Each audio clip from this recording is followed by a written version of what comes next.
चतुर्थ पर्यायर 5T रूपांतरित 60 गोटी हाईस्कल को लोकार्पण कले मुख्यमंत्री। भद्रक जिला बंत ब्लॉक 46 पंचायत खगेश्वर उच्च विद्यालय परिसर में आज चतुर्थ पर्यायर 5T रूपांतरित 60 गोटी सरकारी हाईस्कल को भर्चुआल माध्यम लोकार्पण कले मुख्यमंत्री। ଏହି ଲୋକାର୍ପଣ ଉତ୍ସବଟି ଭଦ୍ରକ ଜିଲ୍ଲାପାଳ ସିଦ୍ଧେଶ୍ୱର ବଳିରାମ ବନ୍ଦୋର ତତ୍ତ୍ୱାବଧାନରେ କାର୍ଯ୍ୟକ୍ରମରେ ଭଦ୍ରକ ସାଂସଦ ମଞ୍ଜୁଲତା ମଣ୍ଡଳ, ଭଣ୍ଡାରୀପୋଖରୀ ନିର୍ବାଚନ ମଣ୍ଡଳୀ ବିଧାୟକ ପ୍ରଫୁଲ୍ଲ ସାମଲ, ଭଦ୍ରକ ବିଧାୟକ ସଞ୍ଜୀବ କୁମାର ମଲ୍ଲିକ, ବାସୁଦେବପୁର ବିଧାୟକ ବିଷ୍ଣୁବ୍ରତ ରାଉତରାୟ, ଚାନ୍ଦବାଲି ବିଧାୟକ ବୈମକେଶ୍ୱର ରାୟ, ଜିଲ୍ଲା ପରିଷଦ ଅଧ୍ୟକ୍ଷ ପ୍ରଫୁଲ୍ଲ ଜେନା, ପ୍ରାକ୍ତନ ବିଧାୟକ ମୁକ୍ତିକାନ୍ତ ମଣ୍ଡଳ, ଭଦ୍ରକ ବ୍ଲକ ଅଧ୍ୟକ୍ଷ ଉର୍ମିଳା ନାୟକ, बंत ब्लॉक अध्यक्ष मनोरंजन घड़ाई, प्राक्तन ब्लॉक अध्यक्ष धामनगर अशोक नायक, तिहिड़ी ब्लॉक अध्यक्ष अवंती दास, बंत ब्लॉक बीडीओ प्रदीप कुमार सेठी, भद्रक जिला शिक्षा अधिकारी अक्रूर कुमार बारिक, बंत ब्लॉक शिक्षा अधिकारिणी मंजुला बाला नायक समेत विभिन्न सरकारी पदाधिकारी उपस्थित थिले।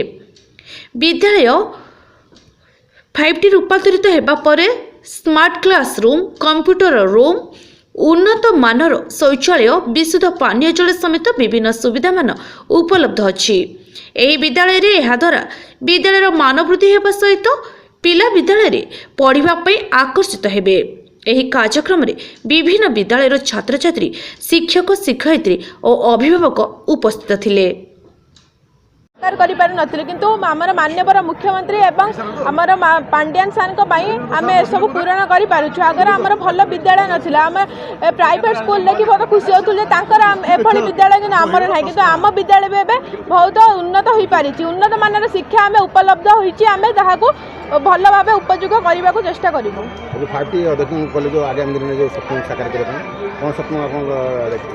मोर स्वप्न अच्छी cyber security camp cyber security एक एक्सपर्ट होगा इच्छा अच्छी एवं लोक मैंने होता ठकामी को मुझे रोकी पारि तापाई मुझे चेष्टा करमी एवं होता समस्त ओडियावासी को मुझे साहाय्य करी कहीं जमी ठकामी न पड़ती।